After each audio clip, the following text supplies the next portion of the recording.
Hello,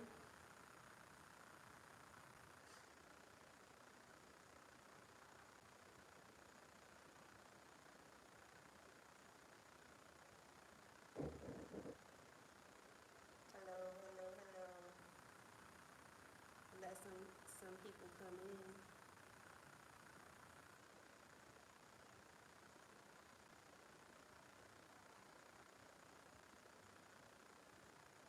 All right, hold on, y'all. I'm trying to pull up the comments.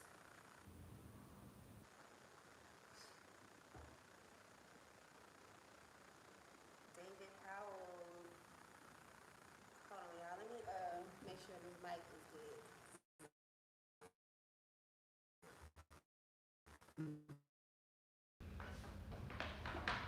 If y'all can hear me, press 1, please.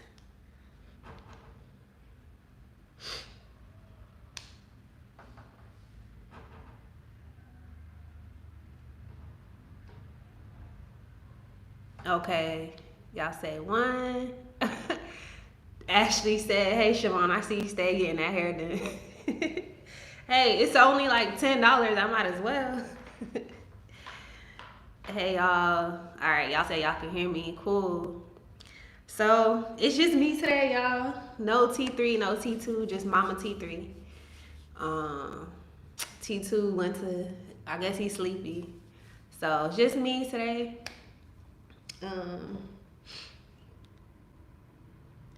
David Powell said they should not let China or any other country come in there and I guess you meant to say, and put up anything.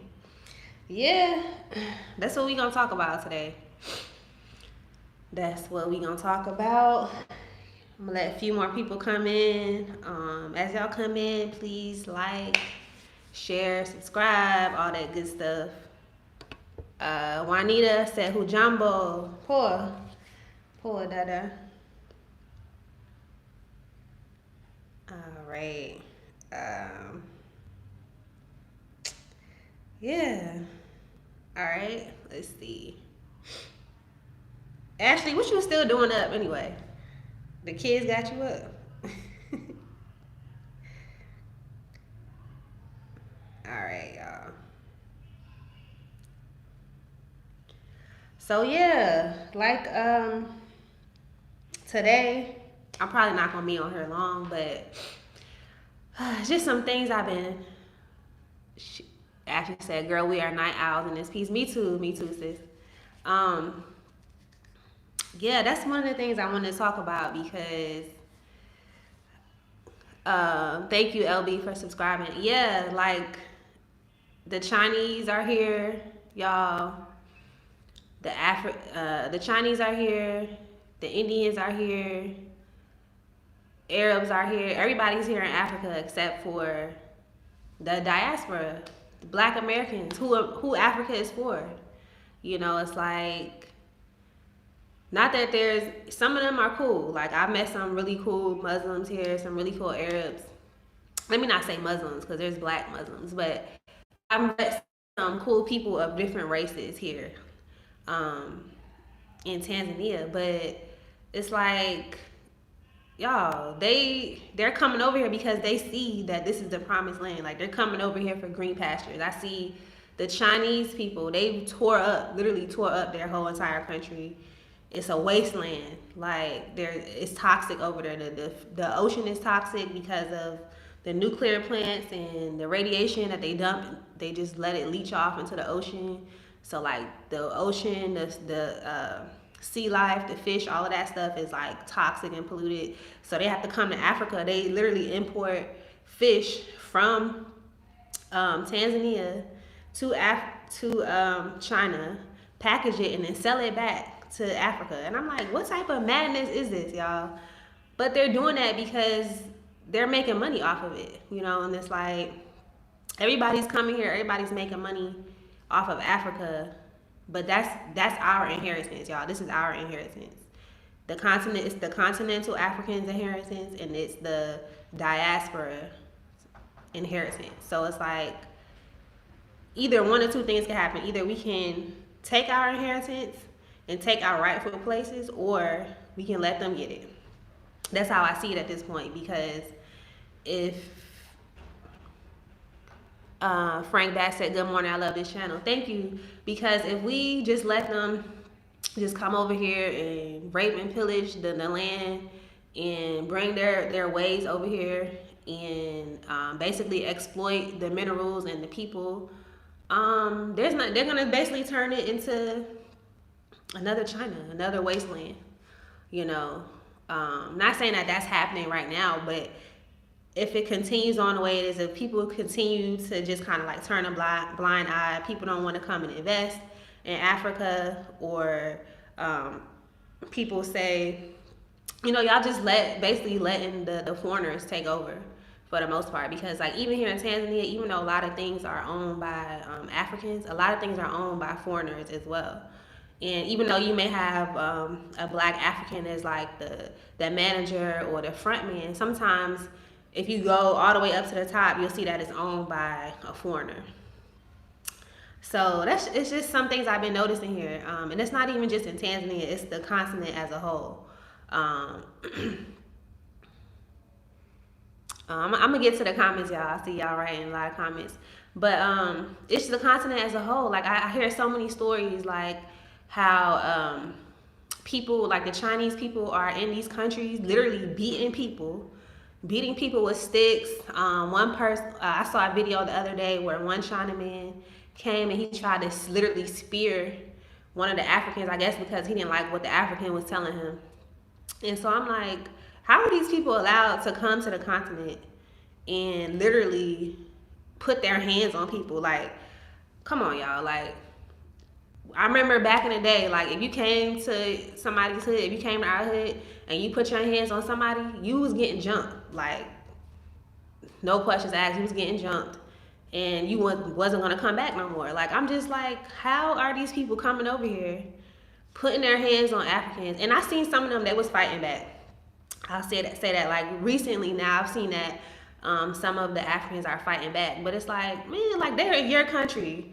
They're literally in your country. You outnumber them. Like if somebody's putting their hands on you, everybody need to jump in and whoop tail, because it's like we got to really teach them a lesson. And I saw another video where it was some Mzungus, they were doing something on the land. I don't know if they were like poaching the animals or illegally farming or something like that. And I saw one of the Africans started beating him with a stick. And I was like, yes, that's what needs to happen. Like when these people come over here and they're not abiding by our rules, they're being disrespectful, they're coming to poach the animals, to leave toxic waste everywhere and doing all this stuff, like they got to get out of here. Like we all need to stick together. We need to be on code. Like, look, if you see something going on, you see a foreigner acting crazy, we all need to go over there and see what's going on and how we gonna handle this situation. Let me get to some of these comments.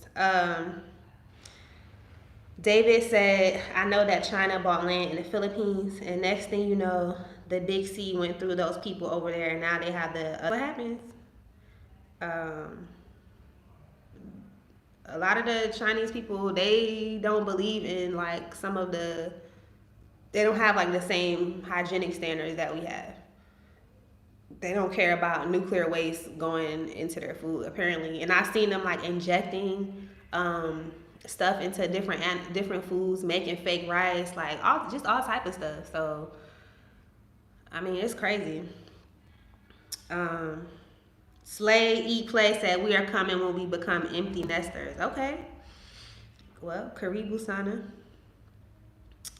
TNT, what Mike and Jazz said, why do you think they are making it easier for Chinese to come over the diaspora? I'm seeing diaspora having trouble getting citizens than Chinese people. Yeah, it's crazy because all the other nations, they see the value in Africa. They're scrambling to get over here. They even stopped letting like India into certain countries. But it's like, I mean, I see like more and more diaspora coming to the continent and stuff like that, but it should be a lot more at this point. Especially since everybody knows what's going on. Like they know that these nations are coming here and they're doing well. Like they're thriving. I see foreigners here. I mean, 2 and 3 generations of foreigners here. They all can speak Swahili. They all own businesses. So it's like it's not just them that they're setting up. They're setting up their children as well. And so I'm like, man, like, why can't we do that? Because, like I said, like the title says, this is our inheritance. Africa is our inheritance. It's not the other nation's inheritance. Now, if they want to come over here and do business with us, that's fine. But should they be running the continent and setting up military bases? I see that the Chinese people were setting up, in one country they set up a military base, and one of them was even promoted to be a chief of a tribe. I'm like, what in the world? Like, this is the alternate reality. Like, there's no way in the world that Chinese people is going to let you come to China, set up an African military base in China, and become a tribe, a head of a tribe in China. There's no way that's going to happen. So I'm just like, man, we really got to stop being so nice as a people, because that's one of the reasons why we're in a situation we're in now, because we're just so loving and we're so accepting of everybody, and which is good to an extent, but we have to know when to turn it off. And we know that we're at war right now, so we don't have time to be kumbaya with these other nations, because they don't care about us. They will annihilate us off the face of this earth if they could. Like, if it wasn't for the Most High stopping them, we would be finished. Like, all the experiments they've done on us and all of the nefarious things, like, we don't even know the depth of the things that they've done to us. So it's like all this stuff but the stuff that we do know is bad enough. Like, so it's like we don't even need to know the depths of their wickedness. Yah Strong said, it is a war on us. We're only just now waking up to our situation. That's true. Like, we were under like a strong delusion. We were basically like brainwashed. Like, we didn't know what they were doing because they were all in cahoots together. Like, they all came together and they basically like had a council, and they were wise, and they were like, we're not gonna tell the right hand what the left hand is doing, basically. So it's like we really didn't know what was going on until here recently. I would say in the past couple of years, some people, you want to call it the Great Awakening or whatever you want to call it. So it's like now we're getting hit to what they're doing and how it's been a war on us on every facet. I mean, through the medical system, through food, through the air, through economics, through outright policing, killing people. It's just a war on every side. Even now with the Olympics, I don't know if y'all been paying attention to the Olympics, but the Olympics is supposed to be in Japan this year. I believe it starts next week, if I'm not mistaken. But with the Olympics this year, y'all saw that they basically found any excuse to not let the girl Sha'Carri run in the race. But mind you, there's a transgender, Lord, it's so confusing.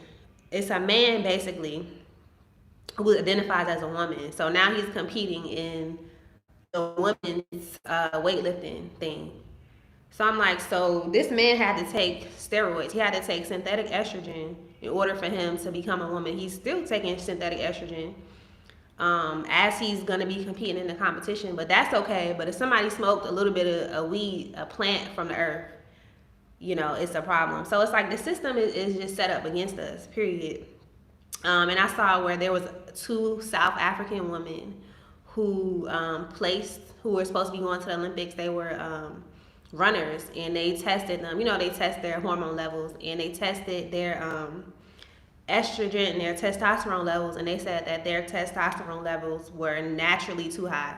So this wasn't like a synthetic testosterone that they were taking to make them like run faster or to improve their endurance. This is just naturally Black African women having naturally high levels of testosterone. They disqualified them somehow. But a grown man can compete as a woman.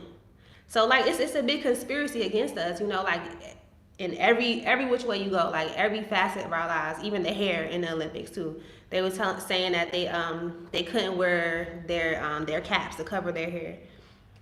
So I mean, it's like the nations don't care about us, y'all.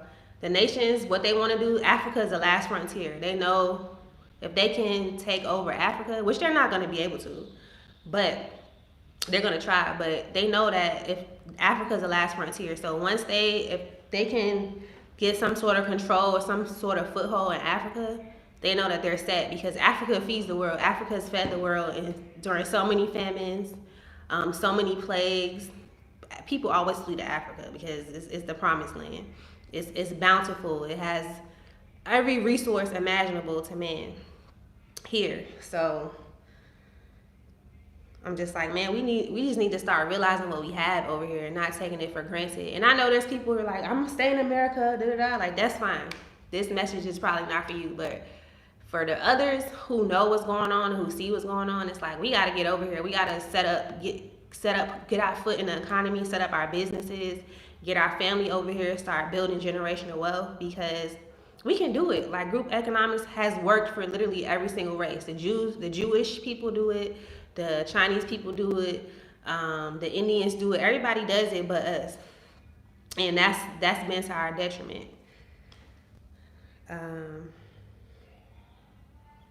David Powell said, that's what I don't understand. How do you allow others to come in and buy, but the diaspora can't? Yep, I seen that video as well. But they can't. That's the thing, though. They can buy.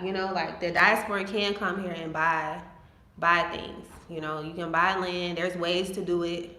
You can buy land here. You can set up a business here. You can do all that stuff here. Just like how they do it, we can do it too. AT said, why do the foreigners feel safe in Africa?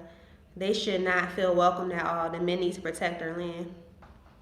Well, I think they feel safe here because we're a loving people, and that's how they were able to get over here in the first place. Because, I've seen it for myself. Like, you can be out in the village, they're so loving and friendly. Like, they'll invite you into your house. They don't even know you. They'll invite you, if you come with someone like that they know, or if they just see you by yourself sometimes, they will invite you into your house, give you a ride down the road.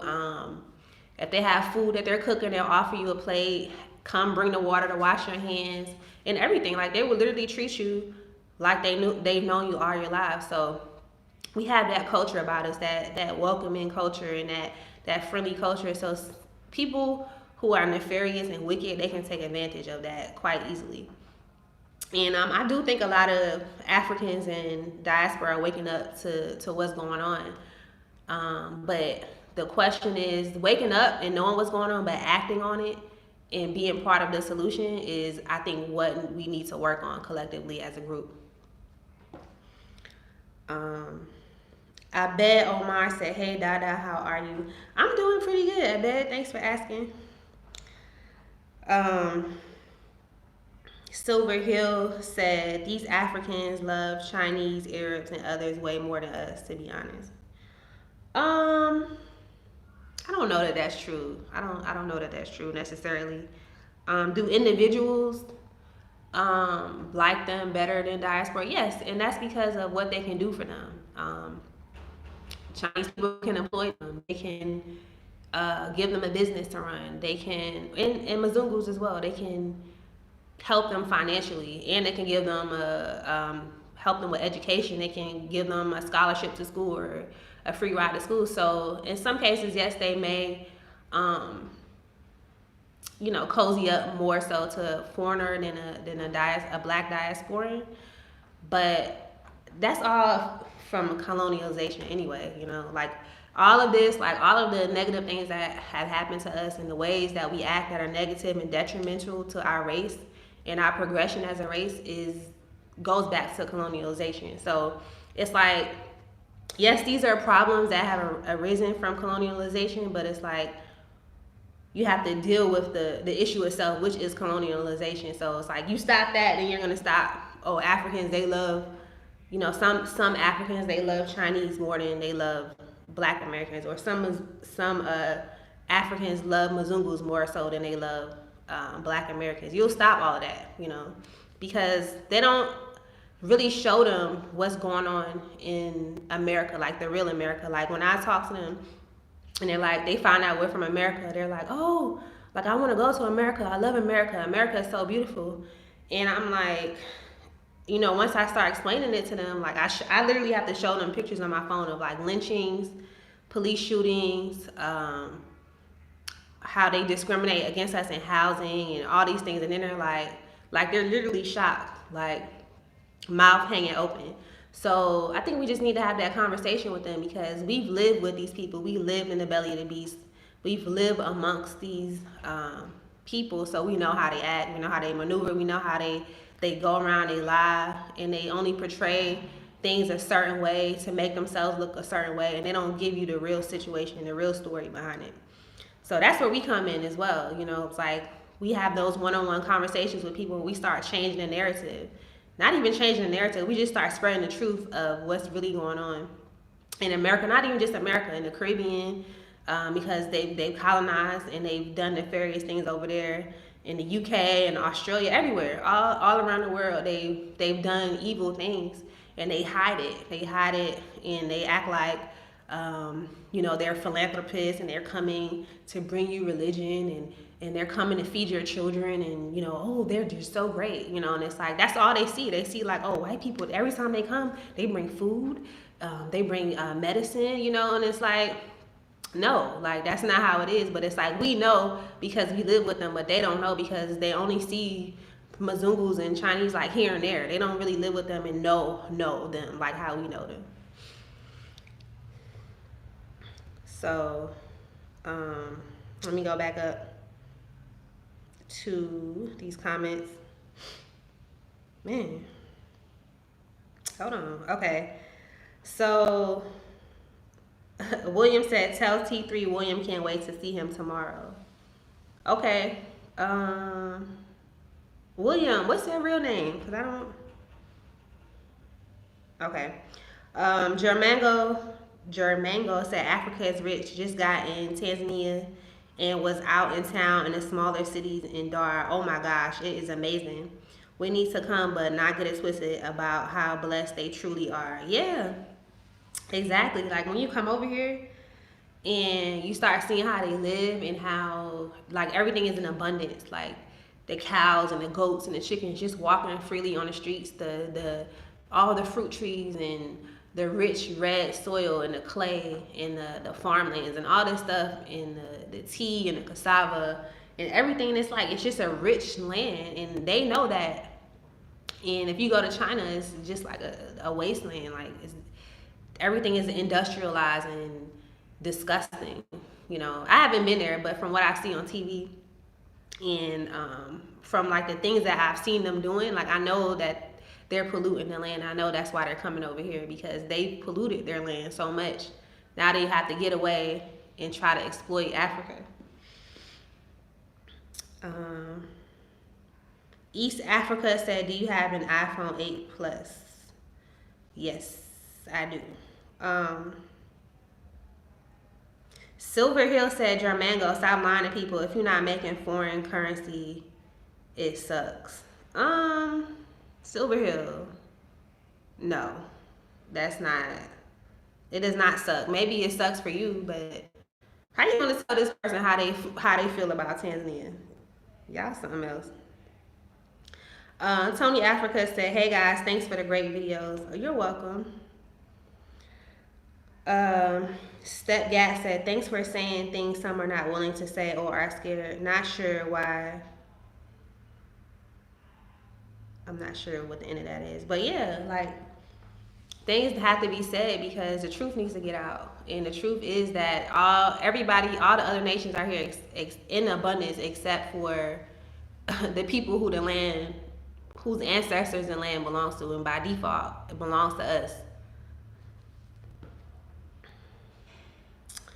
LB said, "Is it hard to get citizenship there? I'm in U.S." LB, I wouldn't say it's hard. It's only as hard as people make it out, as you make it out to be. Like you can look at the glass as half full, or you can look at it as half empty. Me, I choose to look at the glass as half full because with anything, there's a process. Even if you go to America, you have to wait how many years before you get your green card, and then before you become a citizen. So the same thing applies in African countries. Like there's a process you have to go through. You have to be here for X amount of years before you can apply for your citizenship. So I don't think that that's necessarily a hard thing. It's just a rule that you know, need to be aware of. And if that's not something that you feel is feasible for you, then that's probably something that you shouldn't do. But some people, they do feel like it's hard, but I don't think it's hard. I mean, if you're planning on being here anyway, and then you just have to wait a certain amount of years before you get your citizenship, then to me it's like, okay, then I'll just wait and then I'll get my citizenship. You know, that's how I look at it. Um, At said, can Africans set up military bases anywhere outside of Africa? No, absolutely.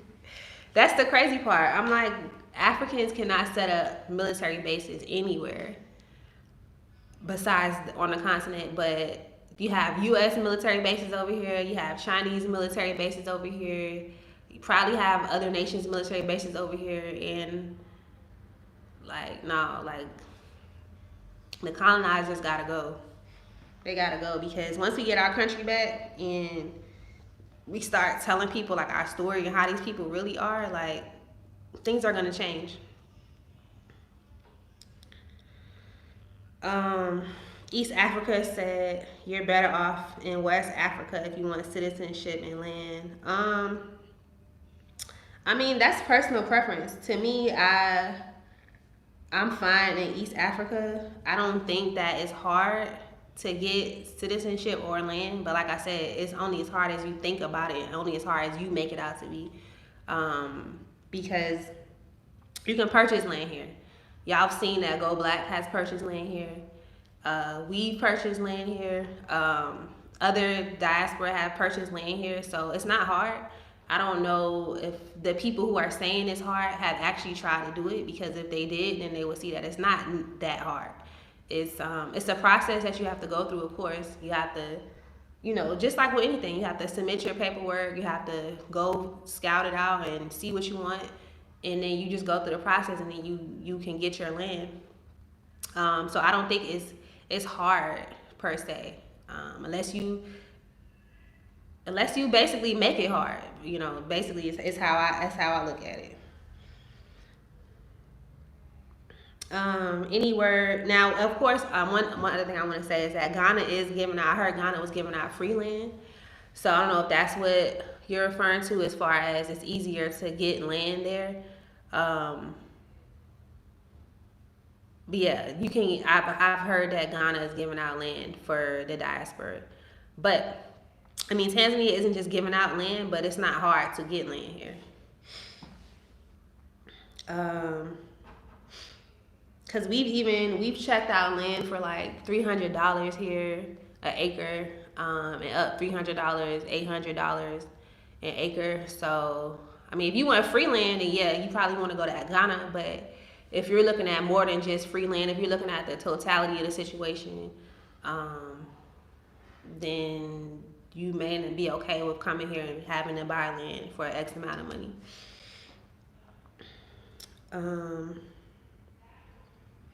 At said Christianity is keeping many people docile and passive.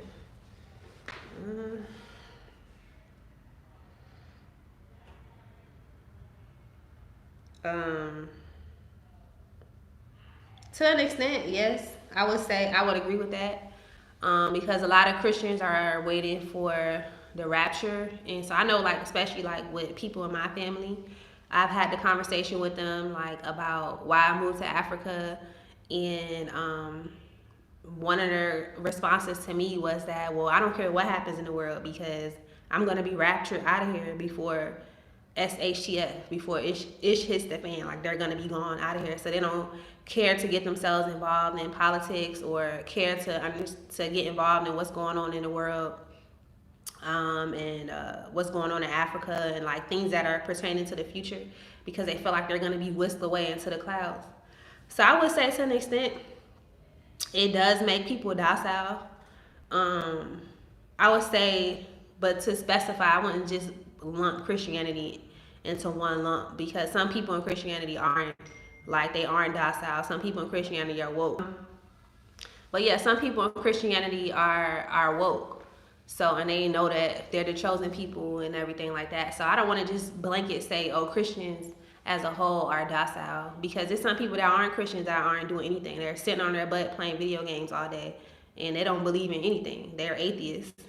So I just think that some people, in general, our people in general, some of them have just kind of like put their head in the sand for various reasons. Maybe they just feel lazy, they don't want to get involved, or they feel like it's too much to take on, or they feel like, oh, what am I going to do? They feel defeated. Or some people, they just don't want to face reality. They rather just be off into their own little world. They rather just go party and play video games and go out with their friends, and like they like, I'm gonna ride out till the wheels fall off. Like if it is going down, like I'm gonna have fun while it's going down. Some people have that mentality, and you know what? I've come to realize, like, I'm okay. I'm okay with that. Like, I'm okay with people who are like that, because all I can do is plant the seed, and then it's gonna take root or it's not gonna take root. It's gonna bear fruit or it's not gonna bear fruit. I don't really waste my time like arguing with people who feel like, America's an end all be all, and y'all crazy for going to Africa, and I'm gonna stay here and fight. Like, that's cool. I'm gonna tell you my side of it. Why I feel like that wasn't a good reason for me and our family to stay in America and fight, because, well, I'm gonna tell y'all, this is why I don't feel like, for me in my house, this is why we feel like we don't want to stay in America and fight, because I was the biggest Black Panther in the world. Like, I'll get out there and go to protests, and in Nashville they used to have like Black Lives Matter rallies. I would be out there, like chanting and marching and stuff like that. So I've done that. I've done that. I've joined the groups. I've protested in the streets and all that stuff. And it doesn't get us anywhere. Like, we've been marching and protesting for decades, literally decades. We've been fighting for our freedom. We've been fighting to be treated like just a human being, like just for centuries here. And even when we progress, they come and they take it from us. They bomb us. They come and they burn down whole towns and villages, and they just do all these things. Like, I saw there was another town that was about to be built in America, like another kind of like a Black Wall Street again, and they were already getting threats from Mzungus saying that they were going to come and tear it down. So to me, I feel like the one thing that the Mzungus and the Western nations that they care about is money. Like, money is their God. So you hit them where the money is. Like, by you staying over there, you're not going to be able to hit them economically, because you have to participate in their system. You have to buy food. You have to go to work or start a business. You have to pay taxes. You have to invest into them. You have to give them your time, your blood, your sweat, and your tears, because you're there. You're living there in their country. So for me, it makes sense for me to remove myself from the situation economically. Because if you think about it, if, for example, let's say there's about 40-something million of us in America, Black people, right? If even half, 20 million of us left, their economy would collapse like overnight. Then they will be running to us, begging us to give us reparations. They'll be running, begging to us to, oh, can we get some of y'all stuff from Africa? Can we get some of y'all's food, y'all's natural resources, y'all's minerals? Because all the stuff that they use, their minerals that they use for their phones and their laptops and their systems and their corporations, they get all that stuff from Africa. So they would have to come to us. They're going to have to come to us at some point in time. It's only a matter of time, but they will have to come to us to get everything. So to me, I feel like I'm getting a head start on it. I'm getting in where the US dollar is still holds weight, where the exchange rate is still good. Like, 1 USD is equal to roughly 2,300 shillings. So I can make the dollar go far here. I can get a lot of things for a little bit of money, and I can hurry up and set myself up before the system collapses. And so I feel like to me, that's my way of fighting, because I've seen that the other ways don't work. Now, some people, they still want to stay there, they still want to fight, and they still want to prove that they're a human being. That's fine. But to me, I see that that's a futile situation at this point. They're not going to change. They're going to keep shooting people on the streets. They're going to keep snatching stuff from up underneath you. They're going to keep doing all this stuff. to the very end. I mean, even the Bible says that they never repented. Like that's why he destroyed the whole nation of Esau, whatever you want to call it, because they never repented. And it says that even though they sought it carefully with tears, like they would cry and be like, "Oh, please forgive me. I'm so sorry. Do you forgive me?" But they never actually repented, because repenting is more than just saying, "Oh, I'm sorry. Please forgive me." Repenting is repairing and restoring. And we've been asked for reparations for so long. I think we're going to get it at some point, but it's going to get really, really bad for them in order for them to give us well, I know we're going to get reparations because the scripture says that we are, but it's going to get really, really, really bad for them to have to give us our reparations. They're basically going to be forced, strong armed into giving it to us. They're not going to do it because they're like, "Oh, you know what, we've done so bad to those black people. Let's do the right thing, the right Christian thing, because they're a Christian nation, right? Let's do the right thing and restore them." That's not how it's going to happen. It's going to happen because they got their work. Basically, they got their work from the Most High. So yeah. Let me go back up to thank you TNT with Jazz and Mike for the super chat. She said, "Is it true Tanzania is now refusing student visas? Also, can you initiate the process to start a visa while you are in the States?" No, they're not refusing student visas. There was a holdup with the student visas because so many people had applied. But the latest update I heard was that they were issuing the student visas. I spoke to someone and they got one for 9 months, a student visa for 9 months.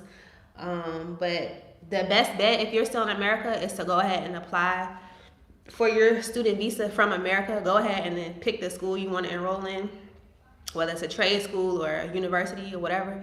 Go ahead and do that from America and apply for your student visas from America. That way when you get over here, you can just get straight to work. You don't have to worry about trying to get in when you're here, because that can be more of a hassle than doing it when you're in America. Let me go back up because I missed some of these comments.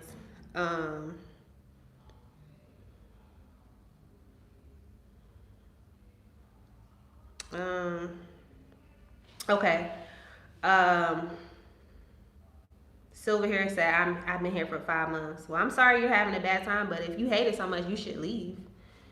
I don't understand why people hate places and they still continue to stay there.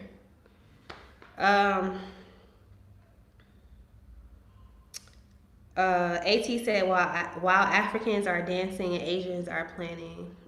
Okay.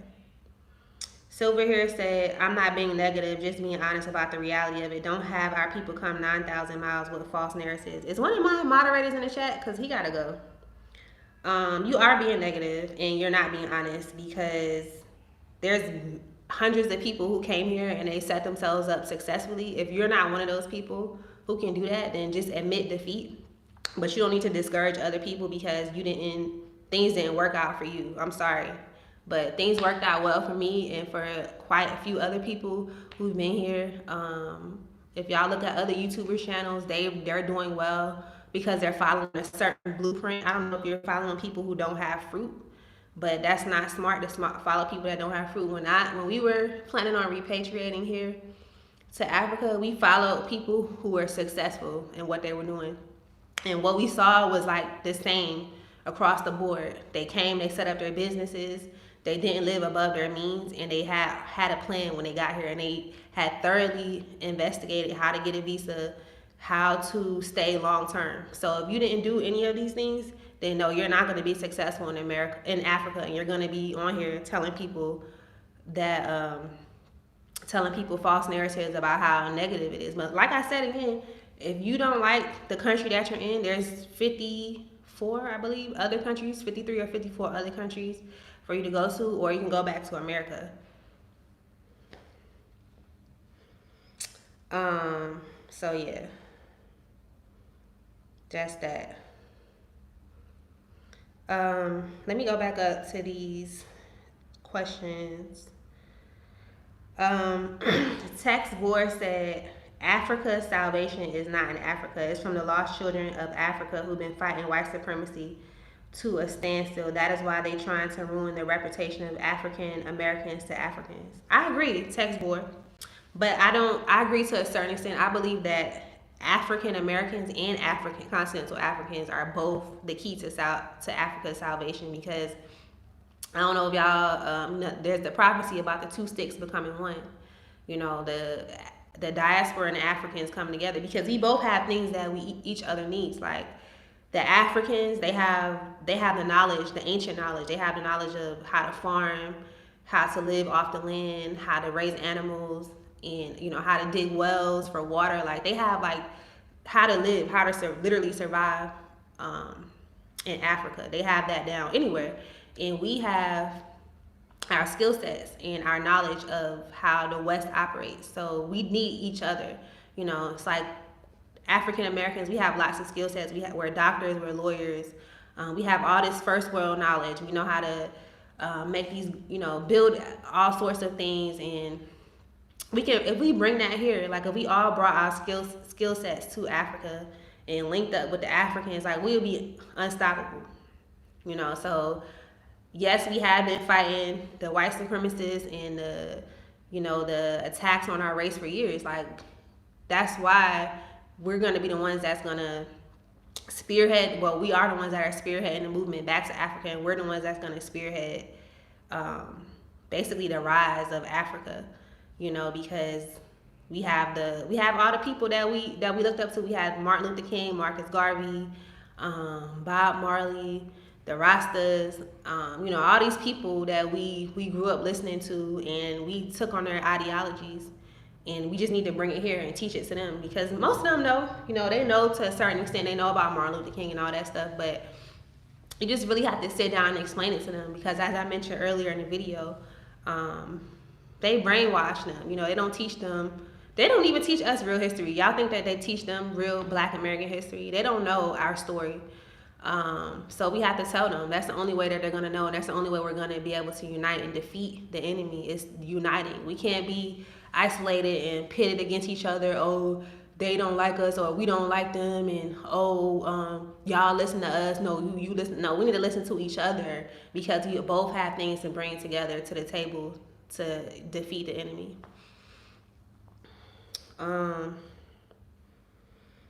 Text board said, and other Black people outside of America, the more you show a negative image, the more others do not want to be near you or even listen to you. It's all an agenda. Peekaboo said, the Most High Yah is exposing these leaders who don't love their country. Yep, he is. And yeah, he's exposing them, and look like we're moving too. So all praises. Juanita said, do you like Kenya? Oh, she must be talking to somebody else in the chat. BJ Rick said, appreciate, we need a Pan-African Games on the continent. They can have theirs, then why not have yours? True. Returning to Kemet say, your hair is beautiful. Thank you. Tanzania sisters, hook me up. Africa has no united military. How will they protect the continent? They don't have a united military right now, but from what I see, it's on a trajectory. I don't know if y'all have heard about the African Free Trade Agreement, where they basically are going to be starting to trade within the continent without having to go through, like the West, and sending stuff, shipping stuff out and shipping stuff back in, which is crazy. So they're doing that. So things are moving, things are progressing. So no, everything is not perfect right now, and there's a lot of work that needs to be done. But if everybody can identify the problems, then we just need to come up with the solutions to the problems. Because we all see the problems, but it's like a lot of people are just talking, and it's not enough people who are boots on the ground who are doing the work. So y'all see that it's a problem. Y'all need to get over here and roll up your sleeves and get to work. Just like how we, have made progress in some senses in America, but every time we make progress, they snatch it away from us. You make progress over here, you can just keep going. You make the progress, you're going to keep going continuously until you get to where you need to go. No one's going to be here to snatch the progress from up underneath you.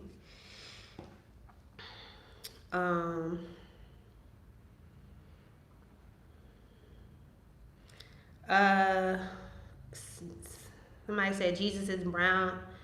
Ras Elam said Jesus is brown skin, woolly hair, and dreadlocks. Yep. Jermango said, not false. Just don't get it twisted how blessed they are. We come here not knowing how to move and blow our chance to be intertwined in these communities. Some can live on 2,300 T shillings, boss level. Facts. Tex Voice said Africa is not the last frontier, it's the first and last. And historically, those who control Africa controls the world from our own true history to the devils of the British Empire. Yes, I agree. It's the last frontier as far as it's the last continent that they haven't pretty much destroyed with their poisons and just destroying the land. You know, Africa is not destroyed. So that's why they're all trying to get over here, because they see the potential and they see the fruitfulness of the land here. And that is rich in everything that you need. Literally everything that you need is here. You don't have to go anywhere else but here.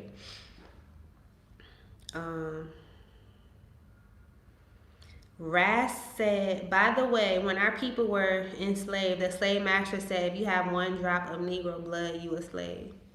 Yep. They did do that. Coffee Muya said, we have to believe it first. We can do it. Yeah, like Tim always talks all the time. Tim always says all the time, like the first chains that need to be broken is the chains on our mind, like the mental shackles, because there was like an experiment that some people did where they basically like kept these animals in a cage like for a long period of time. I don't know if it was their whole life or if it was just like a long period of time. And then one day they just opened up the cage and the animals never left. They never left the cage, because even though they were free, they could have left and went on about their business and went back to the forest or the ocean, wherever, their natural habitat was. They never left because they had been so used to being behind those bars in captivity that when the gates were open, they didn't even recognize that they were free. So it's like the first things first, like you have to decolonize your mind and get rid of the mental shackles on your mind, and then everything else will follow. Because if you're still mentally enslaved, if I come to you today and be like, look, I got you a ticket to Africa, come over here. You're going to come over here and you're going to be right back over there because your mindset is not right. You're going to come over here. You're going to be missing the West. Oh, I want some McDonald's. Oh, why is the toilets like this? Oh, why is the roads like this? Like, you're going to just find everything to complain about to make your way back to America. So yeah, the first things first is to break the mental shackles off your mind, and then everything else will just follow suit. East Africa said, if anyone wants citizenship, start business, buy land, own land. Then some parts of East Africa, like Kenya and Rwanda, West Africa is a place to be for some, of course. Yeah, of course. Like I said, like some people, they prefer to be in West Africa. That's fine. I have no problem with people going to Ghana or not wherever they want to go in West Africa. I can only speak to East Africa because we've only been to East Africa. We've been to Ethiopia, Rwanda, and Tanzania, and I love East Africa. And yeah, but I like East African Horn said, like the best way to establish yourself here long term is to set up a business. Go ahead and set up your business, because once you set up your business here, like you're good to go. Like you'll be able to get your land, you'll be able to get your permits to stay for a long period of time. Everything just comes with it. So honestly, like I wouldn't even try to come here and get a student visa personally. I would come here to start a business.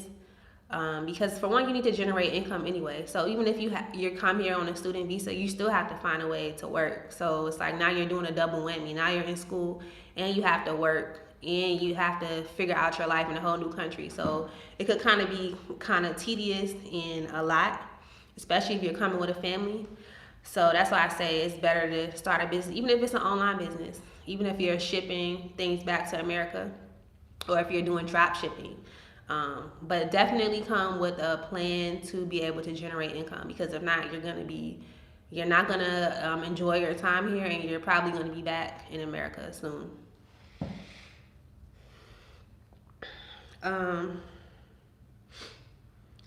Silver here said 23,000 T shillings is $1, and you can barely get breakfast for that. So stop the cap. Silver Hill, like, what's up? Because You can definitely get breakfast with 2,300 T shillings. I've done it plenty of times. Like, you can get mihogo, which is the cassava. You can get that for miatano, which is 500 T shillings.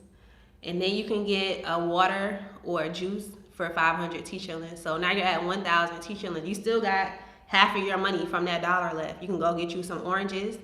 One orange is like 10 cents. You can get you some bananas. That's another quarter. You can get you a whole meal for $1. So you stop the cap.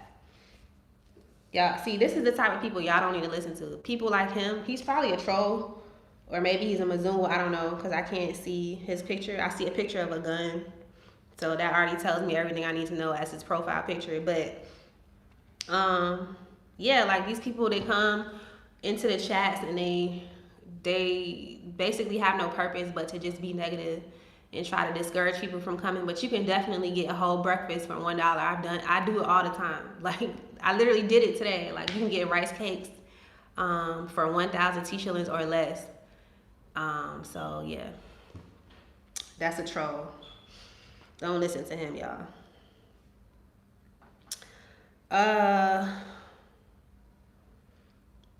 Jesus is the reason Africans are losing their land. Europeans use the same strategy: religion, whitewash, education, interracial procreating, and divide and conquer, repeat. Why? Well, At, why you so hung up on Jesus for it? Because is it the white Jesus you're mad at, or the real Jesus? Because if you're talking about white Jesus, I'm with you on that. But if we're talking about Hebrew Jesus with locks and woolly hair, nah, like, he's good. Peekaboo says 5 leaders who love Africa and Haiti were assassinated because they refused to jab their people. Father Yah has to wake us up. Yeah, they took that man out of here. The Haitian president. I don't know if y'all heard about that. They so I was watching this story earlier today, and like, they arrested some people, ran up in their house, in the president's house, and they were like, "We're the DEA from the United States," and then next thing you know, you just heard shots, and like, they came in there like military style, like, how, you know how they do, like, they set it up and they run in your house and shoot you. So they shot the man like, I think 12 times, and they injured his wife. And they said they had him in custody. They said it was some Americans and some Spanish people. And when I looked at the picture, they all looked white. Well, most of them look white. The people from America, and then there was like a couple of Spanish people. I don't know if they were from the Dominican Republic or from Spain or wherever they were from, but it was definitely some foreigners who ran up in there and assassinated the Haitian president. So I'm like, y'all, we at war. Like, this is bold-faced war. They really ran in this man's house and shot him to death in front of his whole family. That's horrible, y'all. And it's like, people will see the situations like this, and then they'll just go right back into their whole, like, oh yeah, he got shot, and then they just go back to business as usual. And it's like, we can't go back to business as usual, because we see that it's an all-out war on us. You know, and it's happening on every front. It's happening in every country. It's happening in every part of the world where they're literally assassinating us, and people are arguing about you can't buy breakfast for $1. Like, this is trivial things. Like, we need to be worried about the bigger picture. The bigger picture is our very lives. Like, they literally are trying to assassinate every last one of us, some way, somehow. They're not going to be successful, but they're still going to try. They're going to take people out, you know. And it's like, if you have your head in the sand and you're worried about nonsense and arguing in YouTube comment sections, like, you're going to be taken out. You're going to be collateral damage, you know. So we got to get our head in the game. We got to get focused, y'all. And we got to see what's really going on and what time it is. Back to the comments. Let's see. Okay, hold on, y'all. I'm trying to go back up to the last comment so I don't miss anything.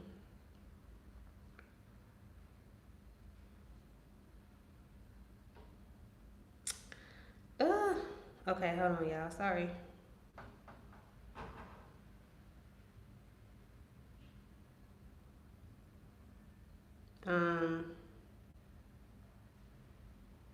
Sorry, y'all.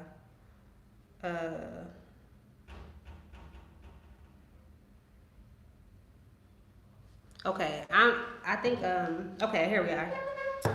Uh, Prolific Stitch said, congratulations on the business. Thank you, Prolific Stitch. Thank you so much. Coffee Muya says, why some Africans still want to cross the sea to Europe. Yeah, I touched on that earlier. They're going over there because um, they feel like they have it's greener pastures over there. It's to some extent it may be, especially like for education. In some cases, they may not have like the trades that they need here or like the education that they need here for a specific trade. But they have like colleges and universities here, in Africa. So I don't know why some of these people are going to Europe besides the fact that they're brainwashing them to make it seem like Europe is way better than Africa, which is not. But again, that goes back to colonialization and how they control the media and they control the narrative, which is why we need to, the black media and the black grassroots, which is you guys. That's why we need to change the narrative and to talk to our people and wake our people up and show them like, no, like Europe and the West is not better than Africa, you know. Uh, TNT with Michael Jazz, do you have to leave every 90 days for visa purposes? Excuse me. Yes, you do if you're in on a tourist visa. You do have to leave every 90 days and come back in. But if you establish your business and you go ahead and get your permits, your work permit, your residence permit, then you're good for 2 years, and you just renew it every 2 years. Um, Silver here said, "Trust me, y'all. I'm not being negative. I'm just keeping." Okay, that was an older comment. Slay, eat, play. How do you propose we circumvent excessive sweating while in Africa? That's the only thing that's keeping my husband from wanting to come to heat. But a good thing is that there's a lot of different climates in Africa. So, for example, when we were in Rwanda, which I was actually let's go back to Ethiopia. When we got to Ethiopia, it was cold there. Like we needed a jacket. It was like in the 50s. So they do have different seasons here. Like even now in Tanzania, it's technically the winter time, so it's still hot in the daytime, but at nighttime it's cooler. And then if you go to different regions in Tanzania, like for example, if you go to Arusha or like other areas that are by the mountains, it's a lot cooler there. Like it's you're not gonna be sweating.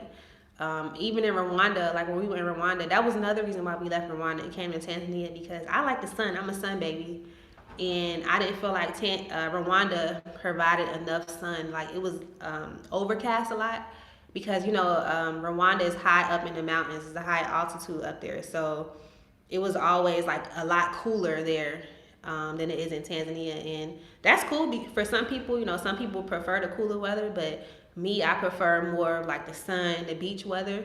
So yeah, just kind of like do your research and see like what places are cooler because there's lots of countries that are scorching hot, and I know that's like another like big misconception because I even thought that too. I thought all of Africa is hot, hot, hot, but when I got over here, I'm like, oh, it's actually like it snows in some parts of Africa. Like even here in Tanzania on the mountain Kilimanjaro, it snows there.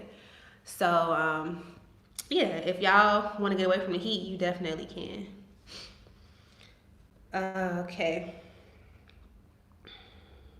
TNT said, hope you, your family, and the new baby are well. Thank you. We are. Teo Salama. He said, our people in Africa sell out their own people for paper money while they have the true wealth. It is a spell they have put us all under. Yeah, that's true. Especially like with some of the leaders, they do sell their people out for money. And that's why I said money is like their God. So once you take that power away from them and you control your own money, you build your own generational wealth, they won't be able to control you with money anymore. And they won't be able to sell you out with money because you'll have your own money. Bountiful Blessing said, the world's biggest fear is a united Africa where all was under one leader, one military, and one economy. It would mean no more resources taken to make millions of jobs elsewhere. Jobs would be in Africa. Yeah.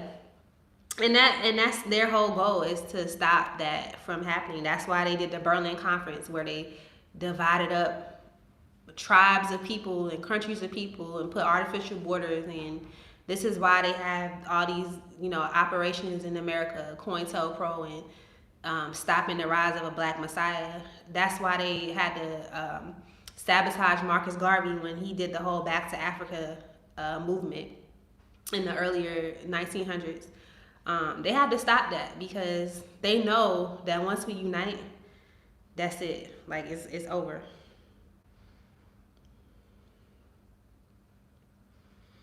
All right. The spirit of Yah said, that's a thought because having to leave after 3 months is a little intimidating. Law of return countries seem easier. Yeah, I mean, do your research before you come.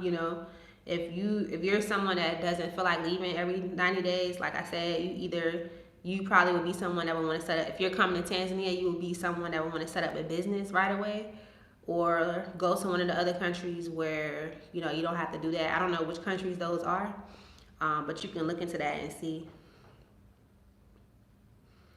Coffee said, if we get 5 people like you who have open minds like you, we would be very far. I appreciate that. Yeah. Yeah. There are people like me, out here. They're out here putting out the call. They're out here like doing it, not just talking about it, they're being about it. And there's people out here who are doing it, it's not just me. But thank you for that. I appreciate it. East Africa said, I thought foreigners aren't allowed to buy land. Foreigners can buy land. I see foreigners buy land all the time. There's a way you have to do it, of course, but yes, that's possible. David Powell said, I would love to buy land in Tanzania. Yep.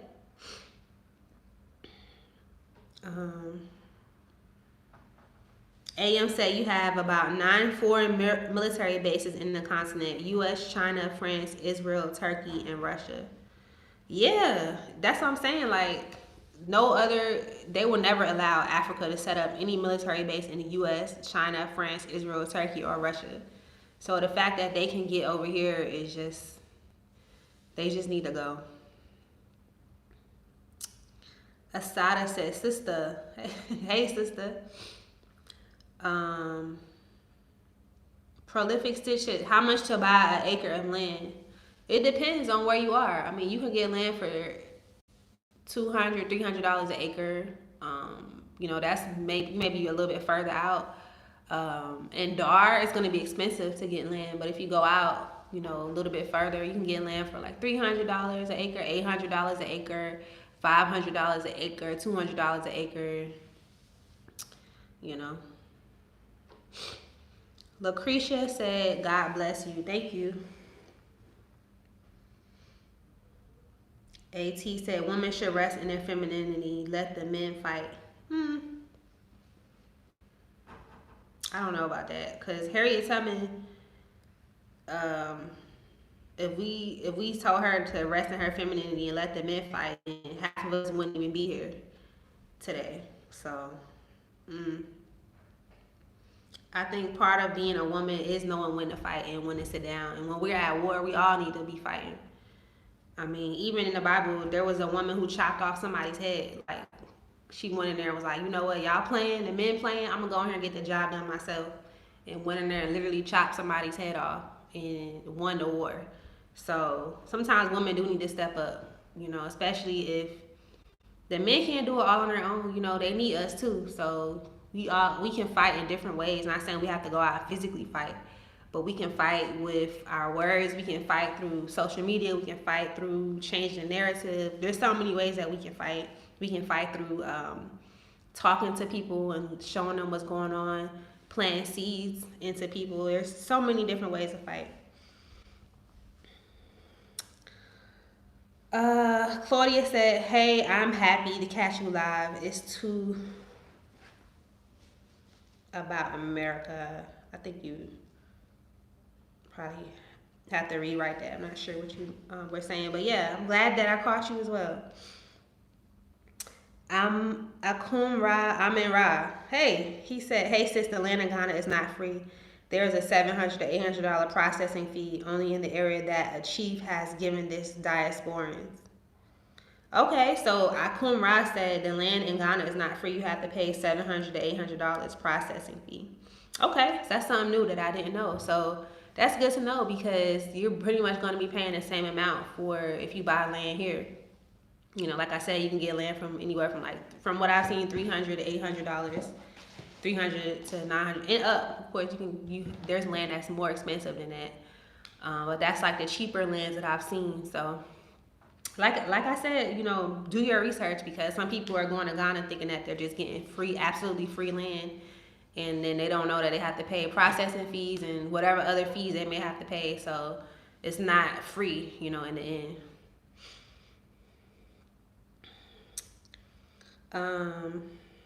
Prolific Stitch said, your skin looks so beautiful. Thank you. It's all this good African sun and these good mangoes. Thank you, CA, for the super chat. Slay Eat Play said, America is Babylon. Yes, America is Babylon, for sure.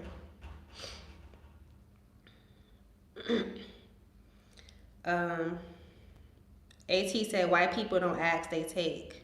Nope, they sure don't ask. Hey, Kristen, Head Turning Crochet. What's up, girl? We need to get some of your earrings over here. Esther said, you are absolutely right. A woke mindset equals freedom from the oppressors. Yep. Coffee said, apply for your visa, no problem. Also, condition for volunteers has also been corrected. You can apply online. Yeah, there's so many ways to come over here, y'all. There was somebody else I knew who came on like a volunteer visa, and they were like doing charity work with some Catholic nuns and Catholic missionary schools. So there's volunteer visas. There's a lot of different ways for you to come here. You don't necessarily have to come on a tourist visa and leave every 90 days. You can even apply for a business visa from America. And once you get over here, you have 90 days to set up your business, and then you can just apply for your permits after that, which will give you 2 years in the country. So there's more than one way to skin a cat, y'all. Whatever works for your situation, then you research that and figure out what you need to do for your situation if you're planning on repatriating here to Tanzania. David Powell said they aren't going to change and you don't actually own anything in America. Exactly. There's a process called eminent domain in America where even if you buy land and, for example, if they come around 10 years later and they're like, oh, you know what?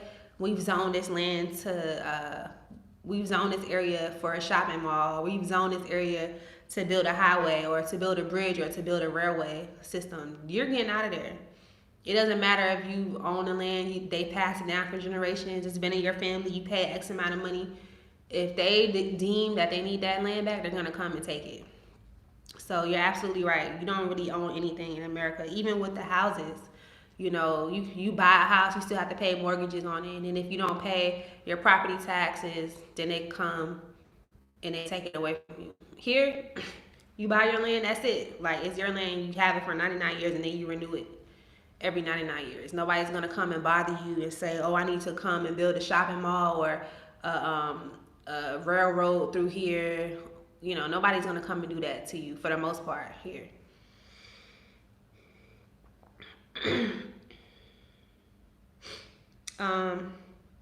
Peekaboo said Black Lives Matter leaders took the donations and bought houses in white neighborhoods. So sad. Yeah, I heard about that. I heard some of the people who were killed, some of the black men who were killed, their families were coming out and saying that Black Lives Matter took advantage of them, how they never received any money from what was raised, they never really got any help, and they basically used their names Philando Castile, Trayvon Martin. They basically just used their names to garner attention and to raise all this money, and they never did anything for the family. So it's everything that we do in America is sabotage.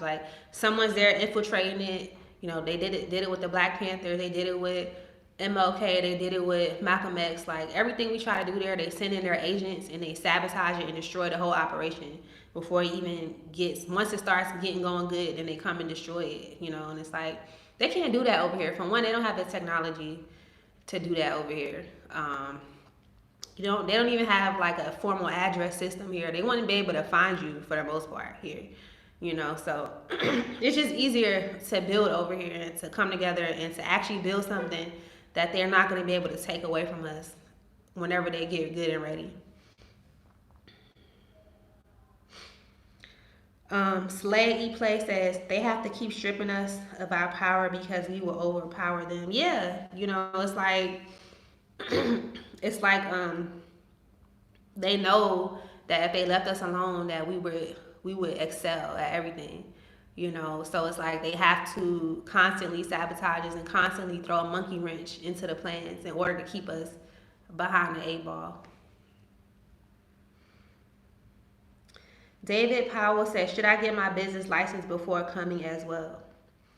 That's up to you. If you know that you want to come over here and set up your business, you can do that.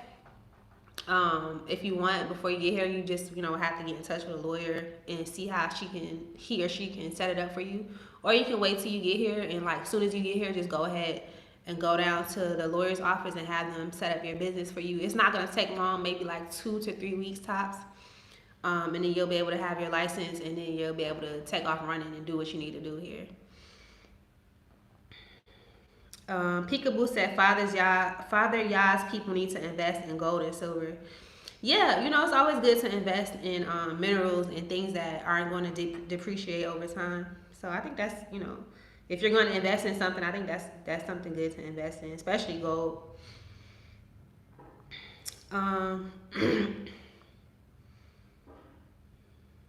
Khadijah said, Africa for Africans and abroad. Yes, ma'am. George, I bet. Thank you for the super chat. How much is the business visa in the process? Thank you. So the business visa is 250 USD. The process is for setting up. I'm assuming you're talking about setting up your visa. Setting up your business and not getting a business visa, because the business visa, your lawyer can handle that for you. There's not really much you have to do but just pay them. But to actually set up your business here, the easiest way is to hire a lawyer, and basically you're just going to submit your documents. You're going to submit to them. They're going to have you fill out a form of like, what's your company name? What do you plan on doing with your company? And you can even list things like, say for example, you're setting up a restaurant, right? The lawyer is going to make a memorandum for you, an incorporation letter, where even if like you're just doing a restaurant now, say for example in the future you want to set up you also want to get into real estate, or you want to get into mining or fishing or farming, whatever, she will list like every single point that you want to do with your business in the memorandum, so that when the time comes, like, okay, so first maybe you get your restaurant business license. Okay, a year from now you want to get into fishing or mining or whatever, then you can use that same business. So go ahead and just pay for your license to get a fishing license or a mining license like that. So basically you can set up your whole life pretty much in that one time that you will go to the lawyer. She'll set up your you have to go through BRAILA, which is the organization here where you it's kind of like America, where you have to check and make sure your business name isn't taken. And then once they verify that your business name isn't taken, then she'll just go ahead and process your paperwork. She'll type up your memorandum and your incorporation letter, apply for your business visa, and then you'll have everything within 2 to 3 weeks. They do everything for you. You just tell them how you want to set up your business, who's going to be your director, who's going to be your secretary. You basically just tell them how you want it set up, and then they will show you before they submit everything, and then that's it. It's really simple. It's really simple to set up your business here. It's not hard at all. All right. AT said we can definitely be successful in Africa. Absolutely. I've seen so many success stories of people who are successful here, and those are the people that you should follow and try to model, their blueprint, see what they did to be successful, and follow those people. Don't follow the people who come here and then they leave. Like 6 months later they're heading back to America. Those aren't the people you want to follow.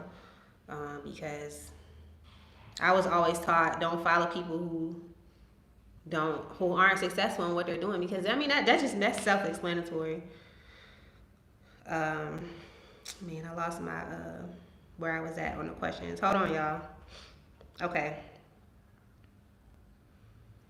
Um, Mr. Pirate Brain said, "What is a good amount of money you need to set up, buy some land, and start a business?" You probably want to go back to the video, go back early in the video because I touched on it. But just in a quick nutshell, um, you can buy land anywhere from $300 and up, depending on what type of land you want in the area.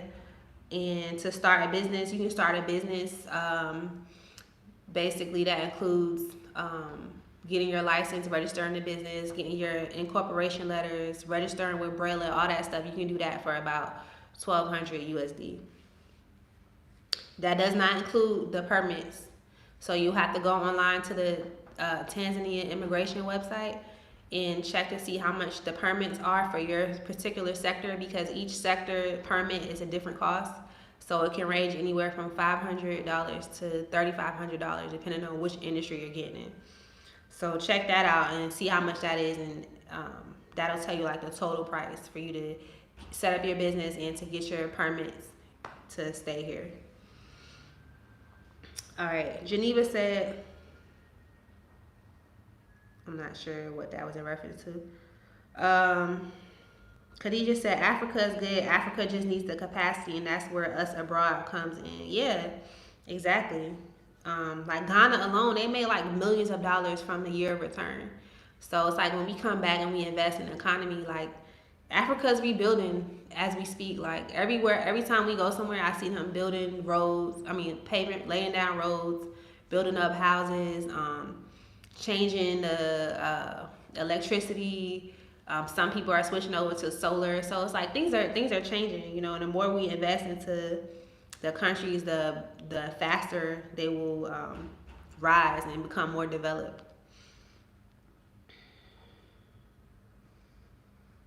Ace Coffee said, Africa is the house of opportunities. Whites discovered it for years. That's true.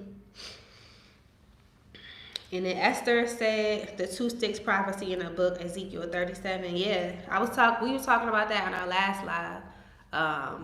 The two sticks prophecy, where it prophesies that the diaspora is going to return back to Africa and they're going to come together. They're basically like dry bones. You know, like when they first get here, they don't have any.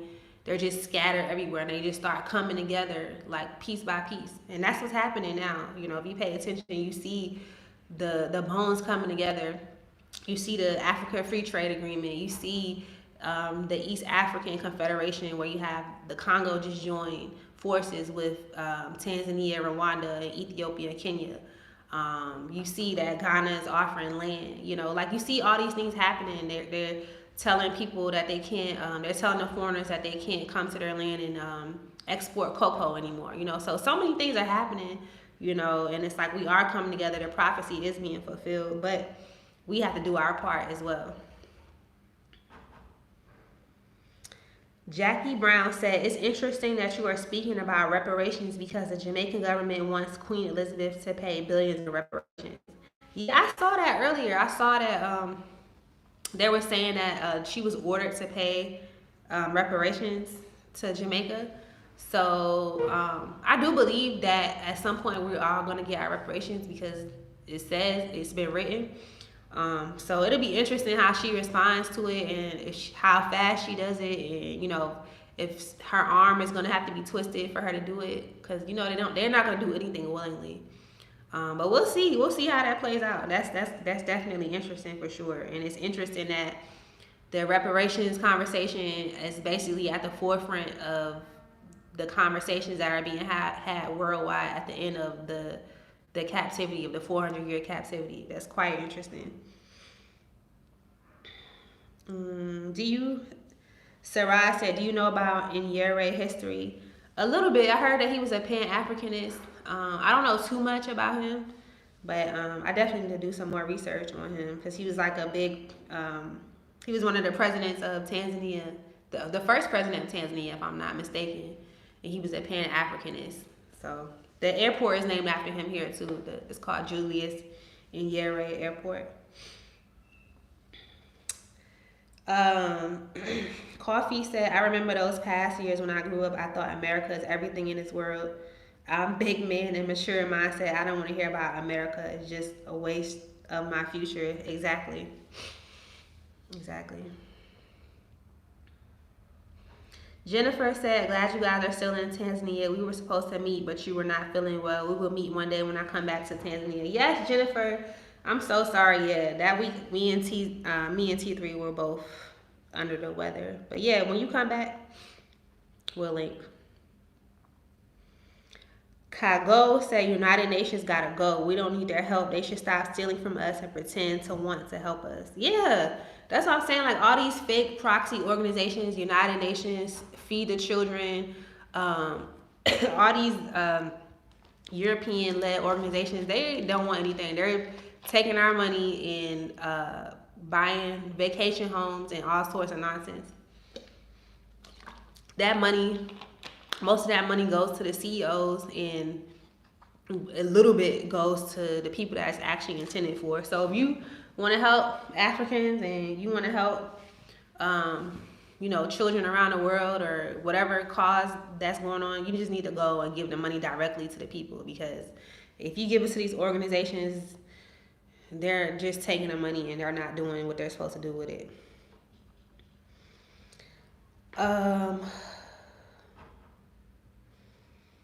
East Africa said, Dada, since you're Swahili Tanzanian by DNA, can you get citizenship based upon your ancestry DNA from East Africa?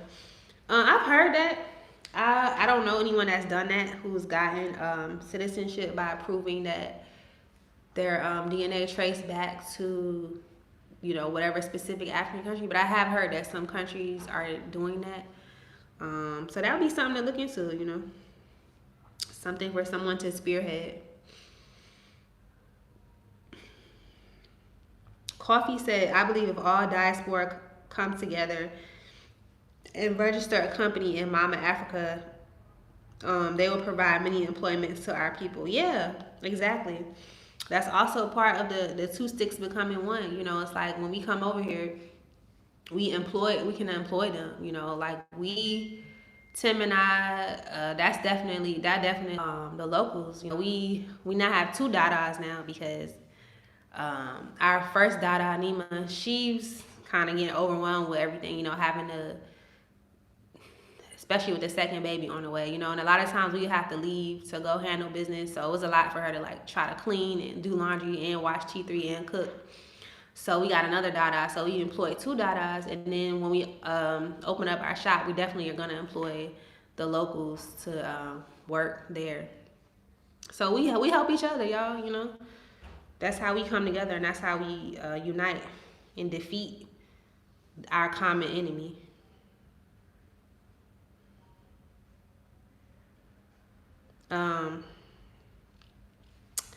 But yeah, man, y'all got a lot of comments. We gonna wrap this up in a little while, in a little bit.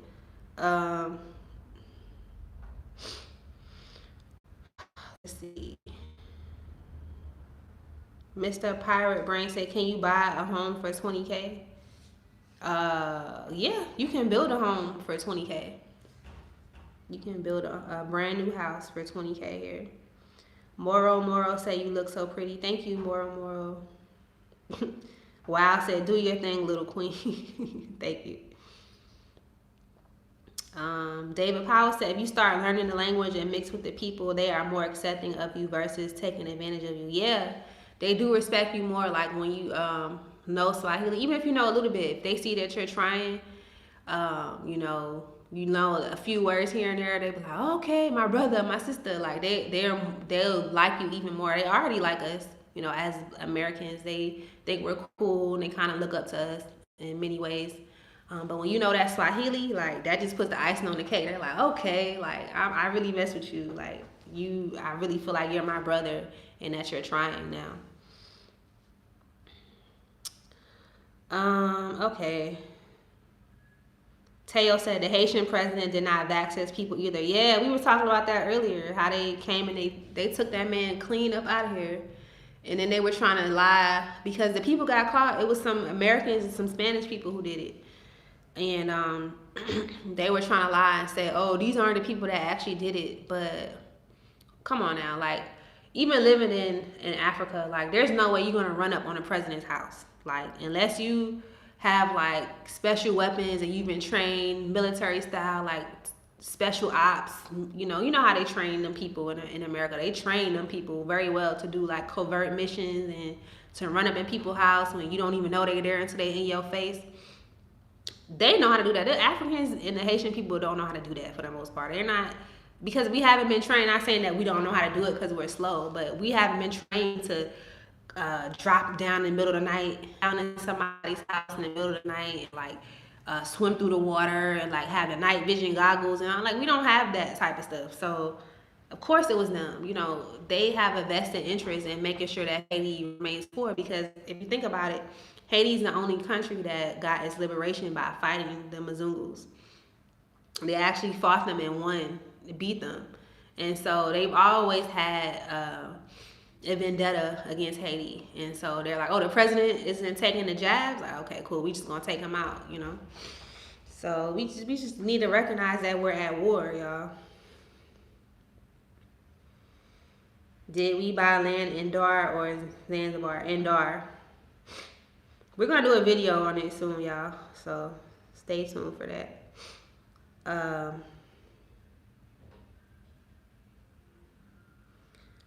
And John just said, do you have a Patreon account? We can help you guys with new store reno. Yes, we do. It's called T3Me. It's in the description box. If you go to any of our prior videos, you'll see the link for the Patreon account there.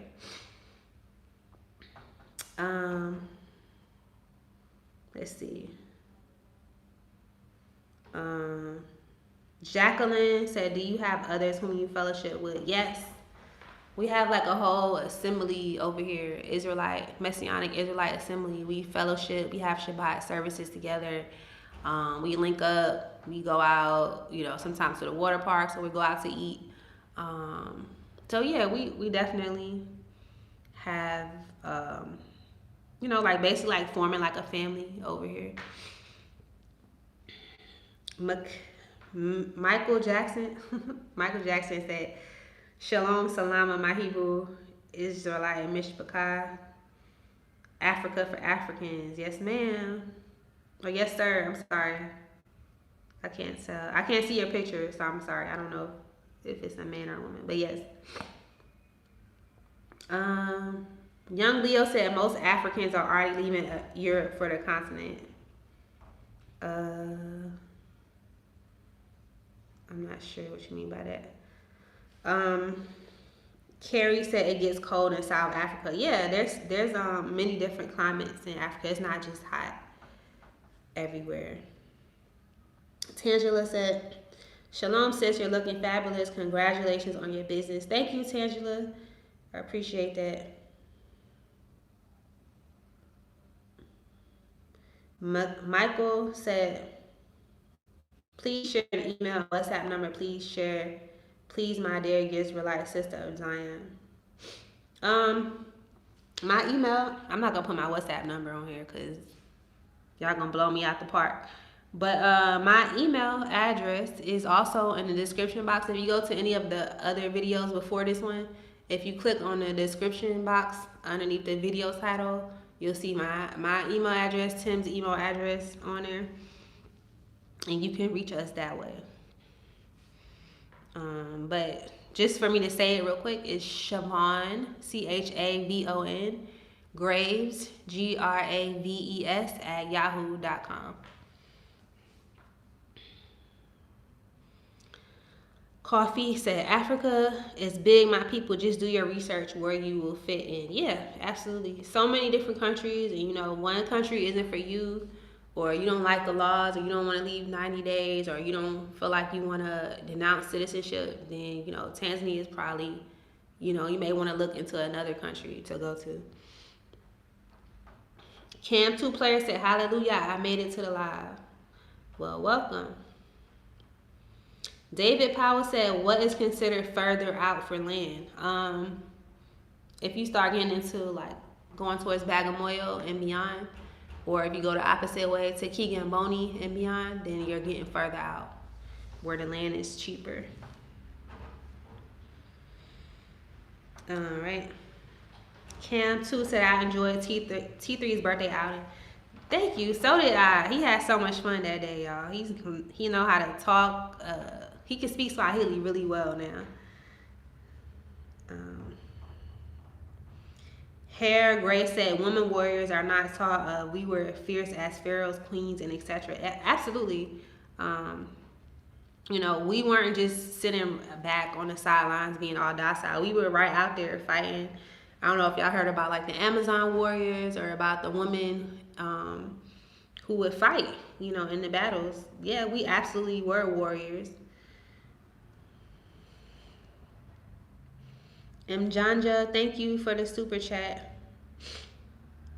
George Abek, what was your super chat question? I'm sorry if I skipped it. I thought I got to it.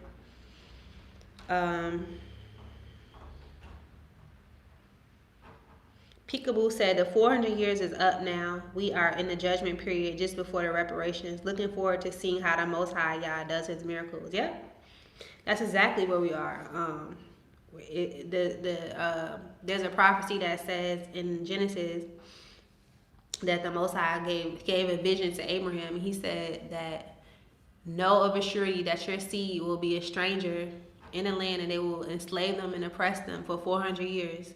And afterwards, he's going to judge the nation, and then they're going to come out with great substance. So now we're in the, like she said, we're in the judgment phase. So once that judgment is complete or almost complete, then we're going to be getting our money and getting up out of there. Well, I will hope y'all will get y'all money and get up out of there, but some people might choose to stay, but DM said, at a time of war, you have to disarm yourselves to come to Africa, and Africa is not united, nor is it militarily sound enough for each country to protect its citizens. People staying with their guns. Okay. Stay with your guns then. East Africa said, will you change your name to a Swahili name? Yeah, actually, it's funny because my name is actually our nanny's name in Swahili. So my name means, in Hebrew, it means God is grace. And in Swahili, grace is Nima. So I believe how you say God is grace in Swahili would be Mungu ni wema. Wait, hold on.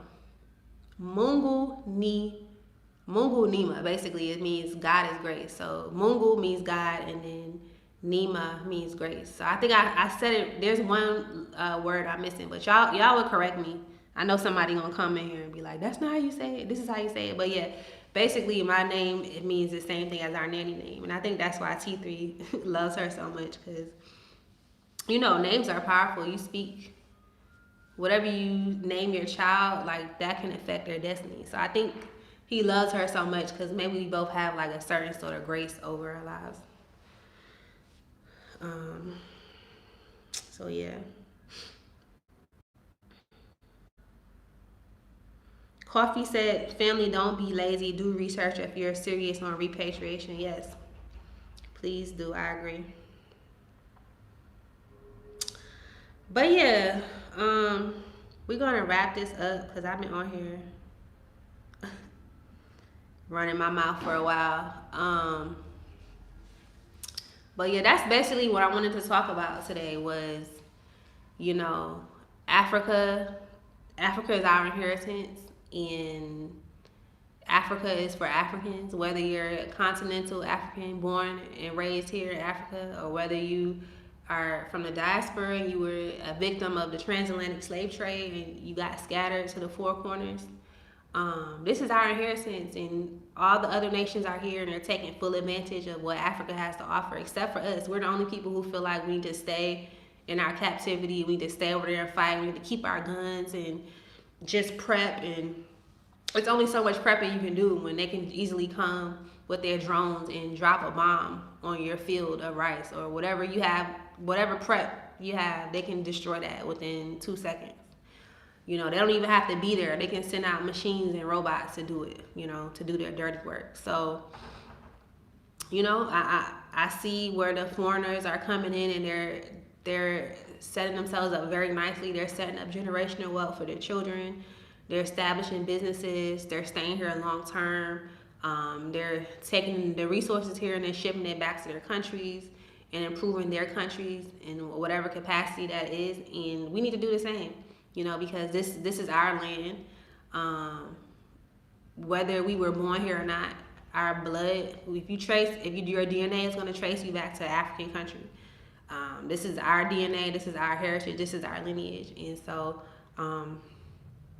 yeah, we need to take advantage of it. Whether even if you don't want to come, you know, even if you sold back into Africa, you send money to someone who's here doing the groundwork for you to come. Maybe, you know, whatever. Maybe you need to take a year before you come, but invest into Africa. Why the U.S. dollar still holds weight? Why you can get one USD equals 2,300 Tanzanian shillings? You know, figure out a way to invest in Africa or invest into someone who's here in Africa who's doing the groundwork, so that when you come, it can be a lot easier for you to get set up and for your family to get set up because you already have all these barriers broken down for you. And that's what we're here doing. Those of us who are here now, not all of us, because some people are playing like that dude Silver Lining. He's not somebody that you want to invest in or to take advice from because he's just focused on negativity and telling people don't keep no cap, keep it real. Don't worry about those type of people. But the people that you see that are actually doing things, invest in those people or invest in those companies that you see that are doing things, or come here and invest yourself. So that's my advice to you guys, because we know America is falling and we know that Africa is going to be the place to be. It is the place to be. But even like if you look at the trajectory of Africa, like it's on track to become a first world continent in the next 10 years. Everything is booming here. Everything is being rebuilt here. Technology, every industry that you can think of, mining, fishing, products, everything is on track to become it's on track to become a superpower within the next 10 years. And so just like the people who saw like the gold rush and they came over here and they were like the first people who got in on the gold rush, they were able to cash in on that and build a generational wealth for their family. Don't miss out on your opportunity. Don't miss out on your calling. Don't miss out on being a pioneer in establishing things for your family, because you're only going to get that opportunity once. Some certain opportunities don't come along more than once. So you see your window of opportunity, take it, because you never know what can happen. I'm not trying to instill fear in anybody, but you don't know what can happen. Like if when America gets invaded, you don't know if you're going to be able to get out or what the situation may be. So just start doing your work. Start laying your groundwork. For those of you who are planning on coming here, just start making your plans. I'm not telling you when to leave. I'm not telling you to run out of there without any money or without a way to generate income or without a plan. But just start getting your plans together. Start thinking about how you want to invest. Start investing into people who are here, who are doing the work here, so that when you come, it can be a smoother transition. So that was basically what I wanted to say. I see some people are chatting. Still, hold on. Impressed Kino said it is important to invest in our brothers and sisters here on the continent. Yes, it really is, because like I said, group economics, like we're better together. It's much easier for those of us who are here to build into like make things easier for you guys if you guys are helping us. So yeah, definitely find someone that you connect with and invest.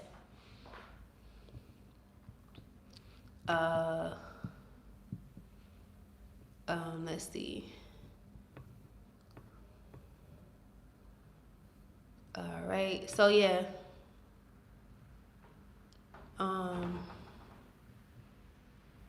Michael posted a scripture, Isaiah 61:4, and they shall build the old waste, they shall raise up the former desolations, and they shall repair the waste cities. Absolutely. Yep. Impress Kino said, we need to link up, sis. I'm in Mbezi Beach from America too. Okay, shoot me an email. Cause I don't give out my WhatsApp on here, but shoot me an email and then we'll go from there.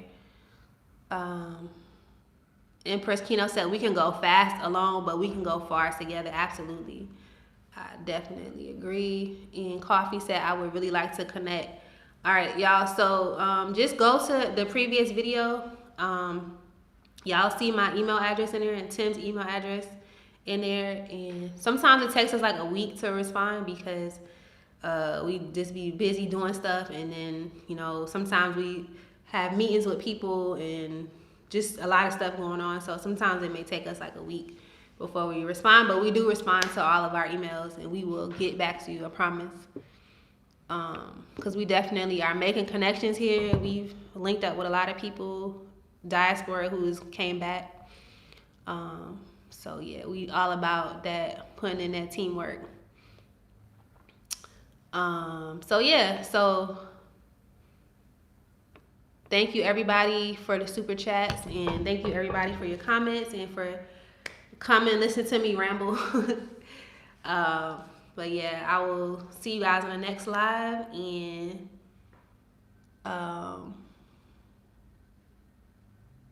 shalom, y'all. Shalom.